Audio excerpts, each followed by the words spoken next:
let's go back 8 years of, you were 8 years old, I believe, is when you first started to get into skating. Take me back to that. Yeah, I guess my earliest memories were probably growing up skating in my driveway, just up and down the driveway in my little plastic skates that would attach to my shoes. So, yeah, I don't know, probably maybe even younger than 8, just doing that. And then I started hanging out at the skating rink with my friends, not even thinking about the sport of it, just skating because that was what I enjoyed doing. And then when I was 10 is when I got into speed skating on wheels. And roller speed skating from there. What did you love about that? I just loved going fast because even before that, when I was just hanging out at the open sessions, I was the one getting in trouble for skating too fast. So, yeah, I just always loved it. Wait, you got in trouble going too fast, huh? They're like, oh, slow yeah, at down? the open sessions, yeah, because then everyone's just there with their kids and everything, so. So from Florida and up in the Pacific Northwest, that seems to be such a big transition for short track speed skaters and long track. We've seen such success from a lot of athletes. How did that help your transition, from inline to the ice, basically? Yeah, well, I mean, they're both types of skating, obviously, but I was really surprised at how different they were. Like, my first steps on the ice, there's a video of it, and it's just terrible. Like, I wasn't expecting it to be that hard, so I don't know. I guess the familiarity of having so many other inliners to kind of like follow in their footsteps really helped me out. Because, I was moving from Florida to Utah, and it's a really big change, but I was lucky enough to have so many people here who I already knew and could just kind of like fall in with that group, and they were helping me out and being really good mentors. So yeah, that was really fortunate. And from there, I was just taking the time to get humbled out here and let all the little kids show me up on the ice, but learning from them along the way too. And that humbleness helps along the way, right? Oh, for sure, yeah. Well, what's the story? I think I saw it on your Instagram at one point. Waffle House, you met a coach there, or was that? Oh, right, yeah. It's I was saying that I owe my career to Waffle House.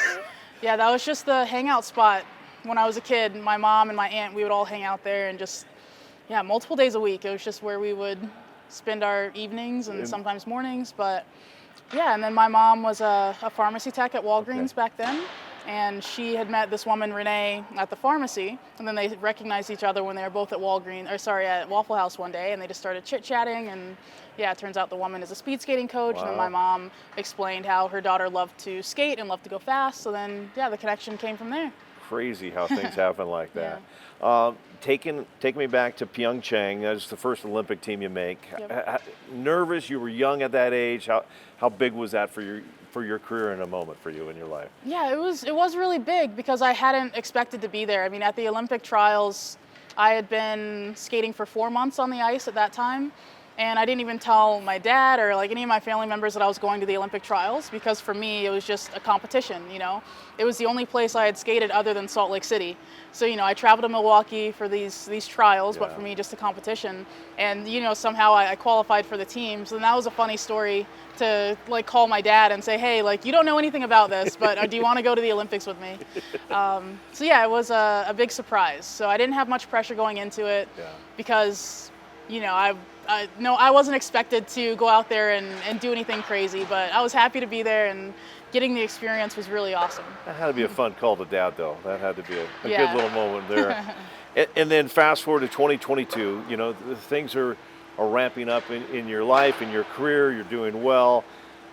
The gold medal, I know you've talked about it a ton. Just how special of a moment as you look back at that Olympics and that moment there for you? Yeah, I mean, it's still hard to like put all the different feelings into words, I guess. It was, I don't know, there were a lot of tears, a lot of hugging with all my teammates and my coaches and all the staff. It was just, I don't know, a really magical moment. It was really, we were all super happy, and there was a lot of relief, just with the ups and the downs of that season. Just an all around really great feeling. Just feeling really proud, really honored to be there. And I guess with that in mind, just how is the pride factor, just representing the U.S., not just Utah and Florida, but the whole country like that? It's amazing. It's like it's a weight, but the best kind of weight, if that makes sense. It's like, okay, let's do this for the country. Let's do this to, make everyone back at home smile and stuff like that. Yeah. To get to that point, though, it's a lot of work. It's a lot of training. Mm-hmm. How hard is it to even become not even a gold medalist, but an Olympic athlete? Yeah, we were actually just talking about this last week, about it takes a special kind of person to want to do what we do, just because it's so hard, and it's just, I don't know, it takes a lot of commitment and perseverance and sacrifice and things like that. But then that makes it even sweeter when, you get to do what you love. So. Yesterday we were talking to some of your teammates, and they were just talking about bragging you up about just your care for the rest of the team and for Team USA. And I got to say, this is a loaded team right now. You got to tell me about the whole aspect, the whole team right now. It's looking good right now. Yeah, it's really exciting. We have a lot of talent. I can't even say coming up, like they're already there. We have a lot of talent that are, they're really making waves out on the World Cup circuit. So it's been really exciting to see. And it's exciting. It's really cool. And you are now one of the veterans on this team. Another one being Brittany. What has she meant to Team USA and to you? Yeah, Brittany's an amazing leader for the team. She's been a mentor to me since I was 10 because we're from the same city back in Florida. So I grew up looking up to her and seeing her being just like this amazing athlete, this amazing inline skater. She was a world champion back then, and then I was just this little kid who started out roller skating. So I was like, oh, this really awesome girl, like she skates on my team. That's super cool. So yeah, I've looked up to Brittany since I was a kid, and she's always just been the best example of everything good, just a really good mentor to have. Yeah. We now look forward, and obviously it's training one day at a time, and you got things still to do today. How much do you start looking forward to 2026 and the Winter Games? I think tomorrow we're 6 months away already. Oh yeah, that's exciting. I'm ready. I'm just, we're in the early part of our season, so training, just getting things kind of, just getting going right now. Yeah. And then, things are going to move pretty quickly from here. So we're going to blink and it's going to be Milan. So. Do you enjoy being the defending gold medalist and kind of having that target on your back, if you will? I do, yeah. I really like pressure. Yeah, I think pressure kind of helps push me to, to what I need to do because I'm kind of a really relaxed person. So yeah, the pressure kind of amps me up a little bit. Where'd you get that from? Was that just your whole life? You've kind of... As far as I remember, I've just been, pretty chill. I love it. In Italy, what do you know about Italy?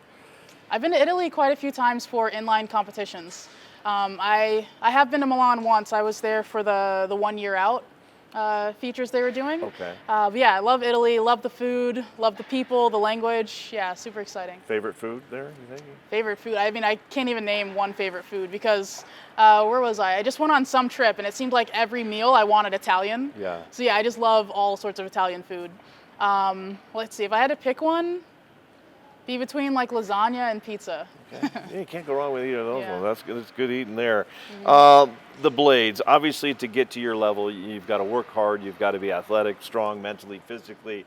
But we hear a lot about the blades. How important are having the right set of blades down there? Oh yeah, the blades are really important. Everyone has their own preferences about the type of blades and the length and how they want them sharpened or not sharpened. And yeah, it's all just personal preference, but the blades are really important. When you are flying by on the ice, what is going through your mind? Ooh, mostly sit low. Yeah, coming from inlines, I was able to cheat the technique a little bit and still go pretty fast. But with ice, you really have to be, super locked into your technique and doing everything just right. So yeah, I'm mainly reminding myself to sit low over and over again when I'm out there. Yeah.